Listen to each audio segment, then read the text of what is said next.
everyone, and happy Friday. Alyssa Corman, Ed Carson here with a look at the stock market today and this week. We're going to be sharing a lot of screens, taking a look at the major indexes on different time frames, and really laying out there what we saw. And what we saw, Ed, was a lot of movers notable in the tech area, but this was a broad-based rally this week. Yeah, I mean, actually, the NASDAQ, while it powered ahead, the other major indexes actually rose more.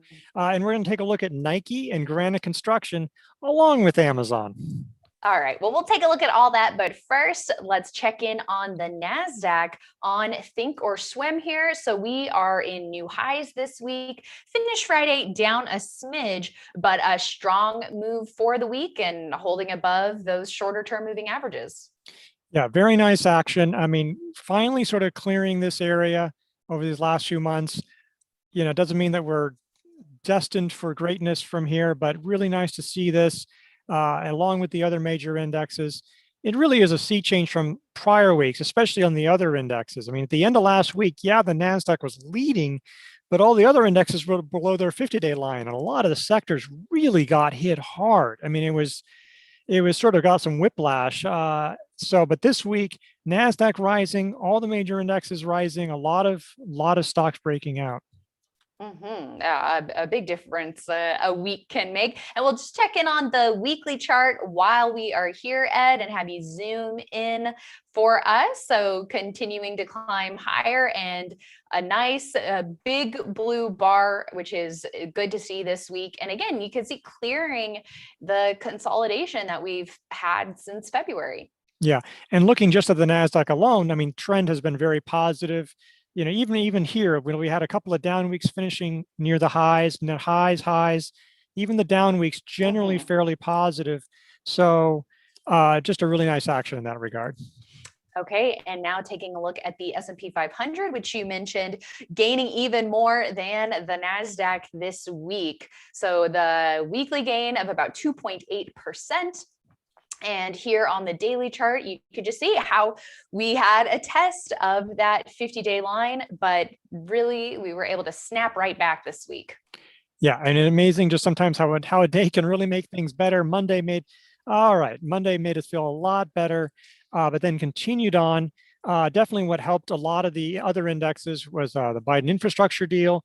But, you know, on Thursday, that sort of extended some of the gains that we saw in that area. But it's really nice to see, you know, the 50-day line test successful. And, you know, this wasn't fun, but at least we're bouncing back. The only thing is that the volume wasn't particularly strong this week. So that's one thing to keep in mind, but, you know, looking for caveats, you know, on what is clearly a good week. Well, let's just talk about that a smidge more. Why is volume so important when you're looking at the major indexes, and what can we really draw from when we see a dry up in volume? Well, I mean, when you see increased volume, that suggests institutions are really buying or selling into a rally. That's why, you know, you like to see that at the beginning of a rally. You always like to see more volume in the indexes or in your stocks as they're moving, especially through key levels. So less volume suggests that maybe institutions weren't, you know, super committed to this week, and, you know, you could have, and which would be a little less promising. But so that's just something, you know, just something to keep in mind. But you know, you can have those light volume gains, and, you know, sometimes the volume comes in later. It's just something that if we have a high volume decline, then that's really going to show in stark contrast again. If we bookend a rally with two high volume sell-offs, that would not be positive. And flipping on over to the Dow, nice to see it back above its 50-day line by the end of the week. Yeah, I mean, this was what was really looking weak.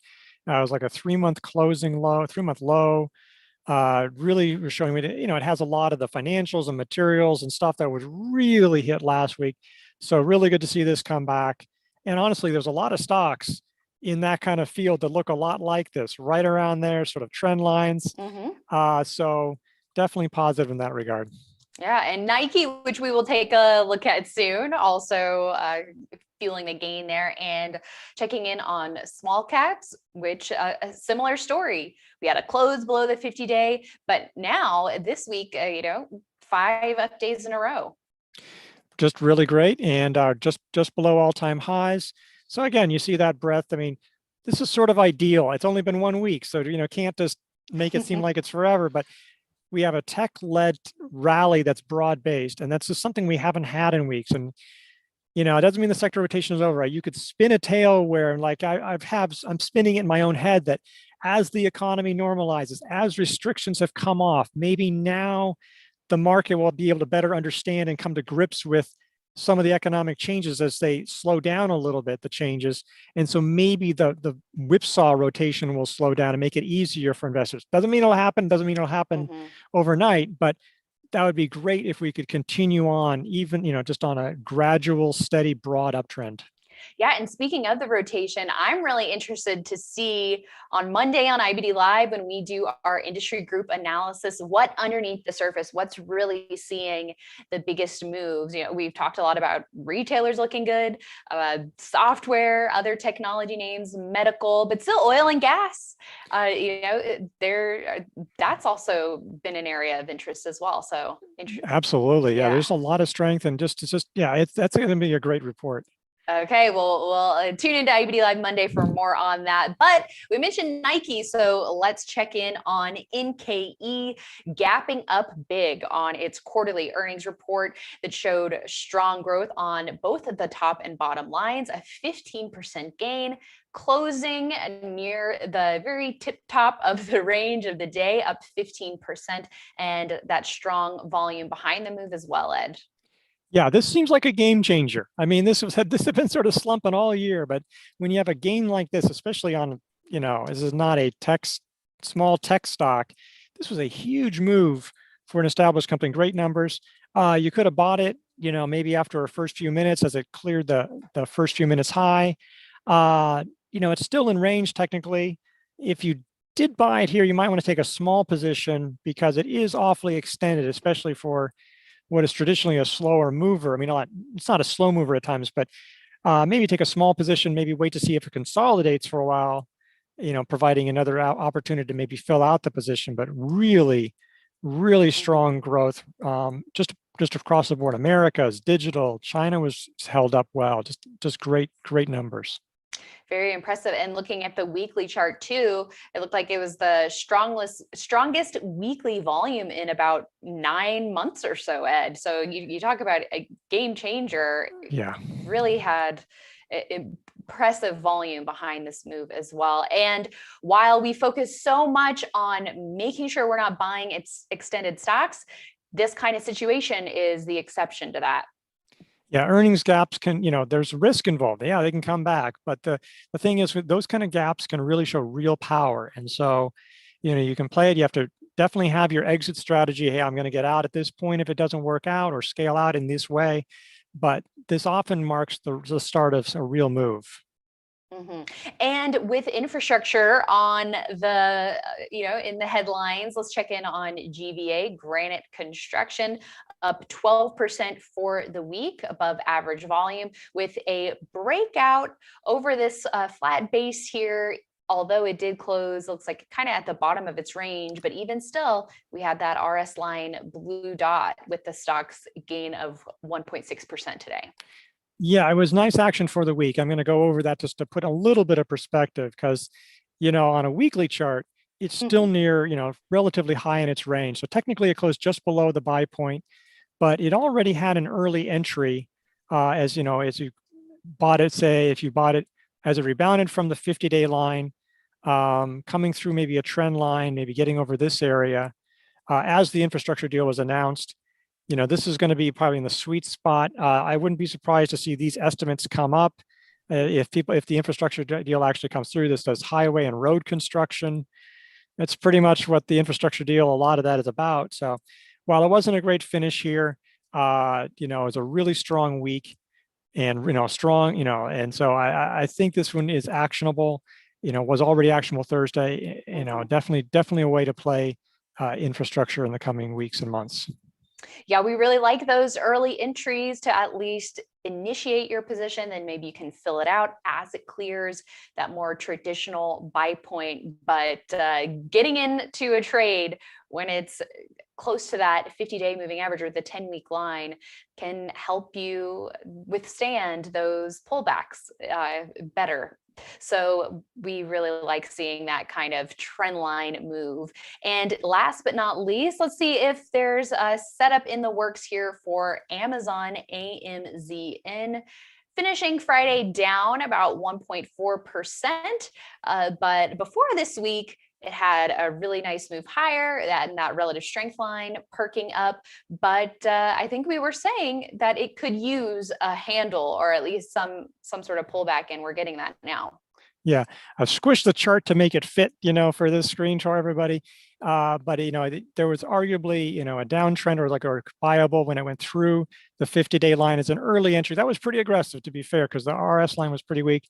But yeah, so sort of ran up. It is nice to see handles. There's a number of stocks, out there that sort of maybe offered early entries, but have come up to or almost to the buy point and have pulled back. On a weekly chart, this will have a handle. All you need is a 1 week down. So this will, in a couple of hours, the pattern rec will recognize a handle, just shaking out weak holders. And that's a positive, just so if there is a breakout, nobody wants to sell. That's the kind of thing. It's like, so you can really get power. So if you do buy the breakout, you're not as likely to see sort of the tide turn against you in that regard. Mm-hmm. All right, well, let's talk about our game plan for the week ahead, because over the last 2 weeks, there have been quite a number of actionable opportunities in groups that we have been really waiting to see strength coming back into. And so now hopefully investors have seen these opportunities and added stocks to their portfolios to take advantage of this rotation that we are seeing. But at the same time, you don't want to start chasing these stocks. No, you definitely don't. I mean, I think that you should be evaluating your portfolios, making sure, hey, because as I said on IBD Live, I don't have any apparel retailers and they're coming on strong. And so, but at the same time, I don't want to go chasing them. I mean, some of them are really extended from their 50-day lines, or I don't want to buy the laggards in that sector either. I mean, it's like, it's a matter, I may need to, sometimes you just miss them, you look for other setups. So definitely stay disciplined in that regard, regardless of, the rotation. And just remember, probably most investors who were involved, because we had broad-based advance, probably made gains this week, maybe good gains, but that doesn't mean that now you've solved the stock market. It's like, a week ago, probably, maybe if you were all in certain techs, you were doing fine, but it was a rough week in many regards and shaken out and all this. And so, this is why you want to play the uptrend. It doesn't mean you're a genius, for this week, but it's like, just stay humble and listen to the market. The market is telling you good things. Market may tell you bad things next week. So just keep that in mind. Yeah, can't throw out the rule book, but I think what the last couple of months have reminded us is how important it is to really put in the work and stay disciplined on your buy rules and your sell rules. And so hopefully all of that sharpening, forming those pearls can help us in the next couple of weeks. We'll have to see what happens. And thank you all for tuning in. Thanks, Ed, for your insights today. We'll be back next week on IBD Live with more. We hope to see you then. Have a great weekend.